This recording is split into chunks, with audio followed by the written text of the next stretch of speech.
Ayan mga kamis vlog, pipitasin ko na ulit yung ating sili sa pangalawang harvest na natin to mga kamis vlog, no? Ayan, ang dami ito, ito pinakamarami, oh. Ayan, so, papakita ko kamis vlog kung paano ako gagawa ng chili garlic sauce. Ayan, oh, yung ating mga sili. So pipitasin ko na mga kamis vlog kasi sobrang hinog na, oh.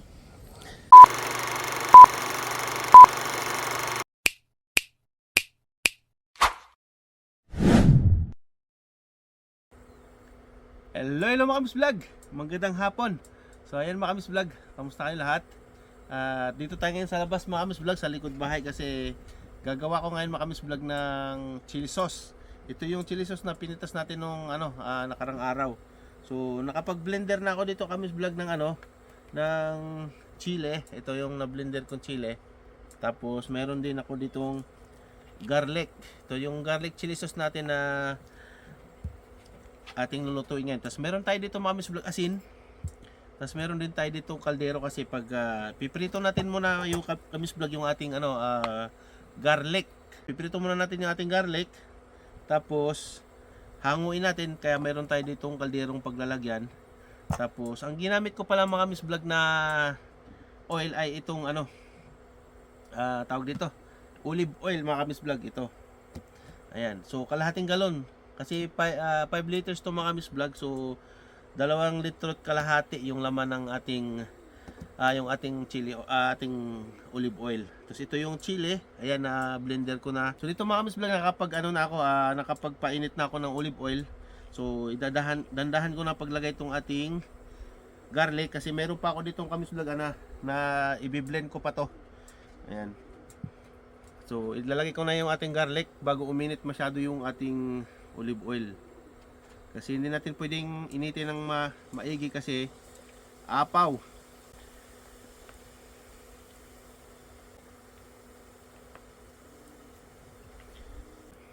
Ayan. Ayan. Okay naman na siya kamis vlog na medyo bumaba na yung temperature ng ng ating pinapakulong olive oil. Lagay na natin to dito. So ayan. Pag nagpapakulo pala ako mga kamis vlog ng ng garlic or kahit yung chili natin pag pinapakuluan na natin to sa mahinang apoy lang mga kamis vlog para hindi masunog kasi minsan yung iba nakadikit sa kaldero tas malakas yung inyong apoy nasusunog siya mga kamis vlog. So ito dahil electric yung gamit ko lagay ko lang sa 1000. Tuloy ko lang yung pag blender nito mga kamis vlog para maisama natin dito sa ating na blender na.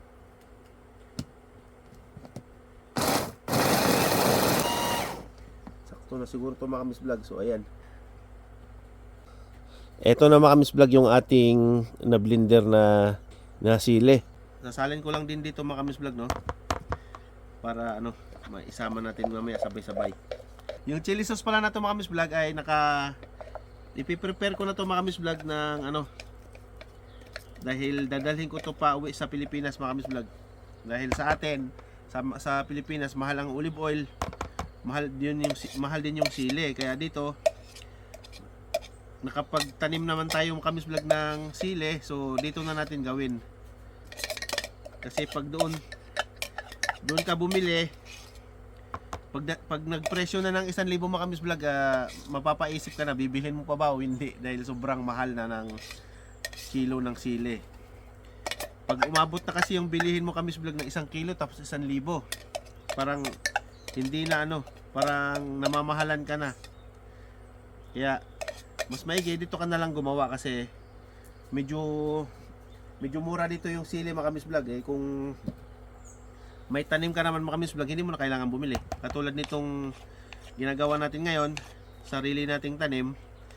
So ang binili ko na lang dito mga kamis vlog yung mantika or yung olive oil. So sa atin naman kamis vlog sa gustong gumawa ng chili sauce, kung wala naman kayong olive oil ay pwede naman mga kamis vlog yung cooking oil. Ayan mga kamis vlog, nilipat ko na yung ating garlic dito kasi aabutan tayo ng dilim kasi pag dito mga kamis vlog ayan dumikit siya. Dumikit kapag nilalakasan ko yung apoy, dumidikit yung ating garlic dyan sa ilalim. So dito sa non-stick natin mas maganda. Pwede natin lakasan yung apoy Kasi doon hindi natin pwede lakasan gawa nung ano siya, dumidikit. Hanggang 600 lang ang pwede niyang ilagay dito, kahit hanggang 1.8 pwede mga kamis vlog kasi ano, hindi siya dumidikit, mabilis siya fried yung ating garlic. So kamali tayo ng gamit.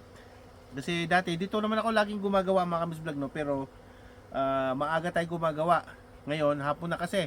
So ayan, nailagay ko sa 1.8 kasi pag kanina hanggang 600 lang yung ano niyan, yung pwede natin ilagay kasi dumidikit.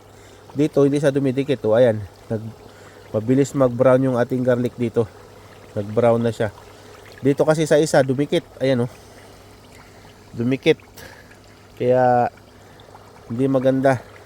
Dati naman diyan ako nagluluto. Kaya lang mahinang apoy. So ayan na nga mga kamis vlog. Medyo lumutang na yung iba nating garlic, pero okay na to mga kamis vlog, no. Ayan, mukhang sunog lang sa tingnan pero hindi yan sunog mga kamis vlog, no, kasi nabutan na tayo ng dilim mga kamis vlog. So ayan, patayin ko na muna at ilagay natin doon sa ating isang kaldero. Ayan, lipat ko lang dito. Gamitan ko lang nitong ating isang sandok.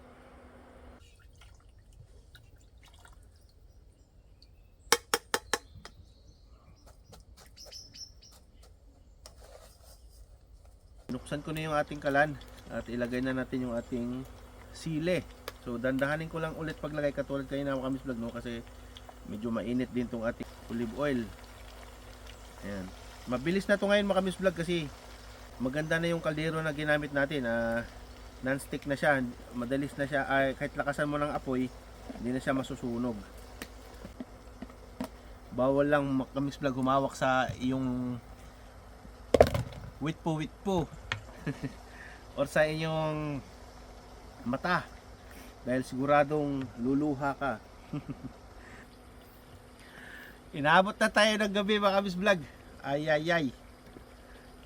Mali pala talaga gumawa ng hapon na. Kala ko kasi hindi tayo abutin ng ganitong oras.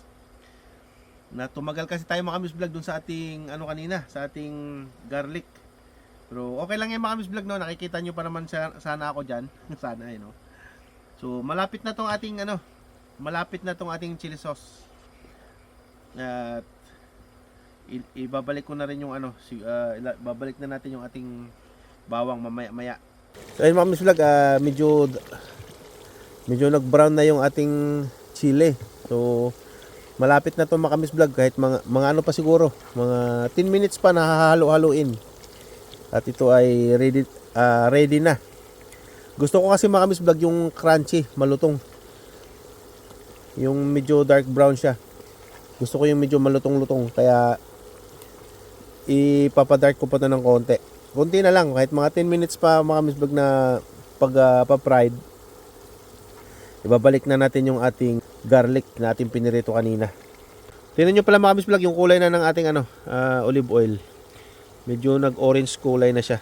Magda-dark pa to mamaya-maya mga kamis vlog, gawa na itong ating ating chili. Mapa-fried pa siya ng konti pa. So mamaya ulit mga kamis vlog. Ayan mga kamis vlog, ang oras natin ngayon ay 8:11. So mga 8:21. Pwede na natin to kamis vlog anuhin. Ayan ang oras natin, 8:11. At pasensya na kayo mga kamis vlog, at inabot tayo ng gabi. Hindi nyo na makita masyado yung ating ginagawang chili oil dito. Mukhang sunog na mga kamis vlog, pero hindi pa yan sunog. Pero hindi pa yan, pagka inangat mong ganyan, hindi pa siya sunog, diba? So itong garlic mga kamis vlog, gusto ko yung ganyan siya ka dark brown yung ating garlic. Gusto ko ganyan kasi pag hinalo natin to sa chili sauce, malalasahan mo yung crunchy ng garlic mga kamis vlog, at tawag nito, crunchy siya at saka malasa. Yung ganyan ka fried na garlic. Hindi yan sunog mga kamis vlog, mukha lang sunog gawa nung madilim na. Tapos dark brown lang yan mga kamis vlog. I-try nyo mga kamis vlog pagka gumawa kayo ng chili sauce, yung i-dark brown nyo yung bawang. Tapos itong chili, dark brown nyo rin. Para doon nyo malalasahan yung tunay na lasa ng chili sauce. Para sa akin ha, hindi ko sinabing gayahin nyo, pero kung gusto nyo, pwede naman. So ayan mga Kami's Vlog, 8:30 na. So ilagay na natin yung ating garlic powder, yung garlic na pinirito natin kanina. Ayan. So ayan, nasimot na natin. Haluin lang natin mga Kami's Vlog ng ganyan. Ayan, mukhang masarap na naman yung ating chili sauce. So ayan mga Kami's Vlog, oh, tingnan nyo yung ating chili sauce. Oy, ayan, gusto ko yung ganyan ka Kami's Vlog. Ganyan ka brown. Sorry mga Kami's Vlog, nakalimutan ko, naglagay pala ako dito ng 2 kutsarang asin. Para sa timpla nitong ating ating chili sauce.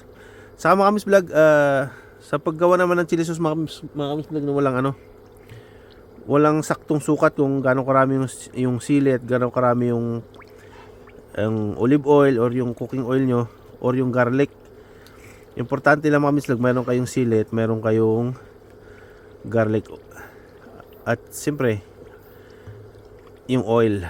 Ayan, so patayin ko na mga Kami's Vlog para bukas makita natin kung mapakita ko sa inyo mga Kami's Vlog kung gaano kaganda yung ating chili sauce.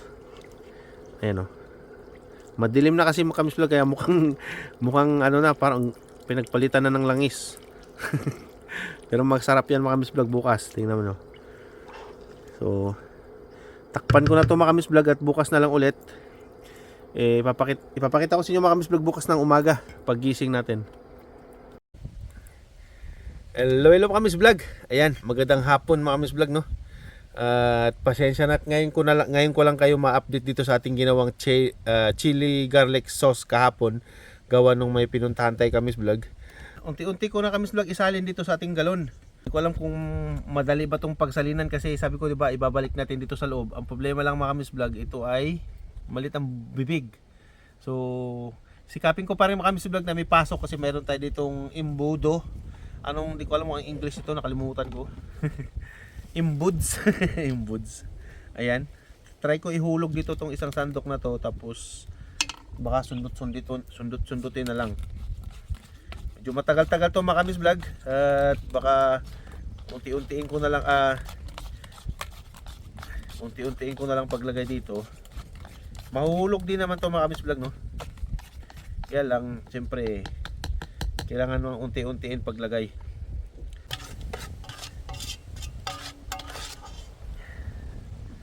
Di ba mga Kami's Vlog?